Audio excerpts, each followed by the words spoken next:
Rangasamy sir வந்து சிஎம்மாக இருக்காங்க.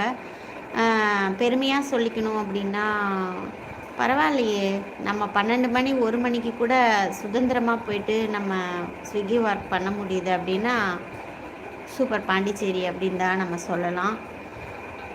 பெருமையாக இருக்குது. இது வரைக்கும் நமக்கு எந்த இன்சிடெண்ட்டும் நடக்கலை, இனிமேவும் நடக்கக்கூடாது. பார்த்திங்கன்னா, ஒரு வாண்டரப்பேட் அப்படின்னு ஒரு இடம் இருக்குது பாண்டிச்சேரியில். அங்கே வந்து எனக்கு நைட்டு 12:30 மணிக்கு ஒரு ஆர்டர் கிடச்சிது. அங்கே நான் போகும்போது பார்த்திங்கன்னா, ஒரு கும்பலாக நிறைய பிள்ளைங்க உட்காந்து ட்ரிங்க்ஸ் பண்ணிவிட்டு சாப்பிட்டுட்டு இருந்தாங்க.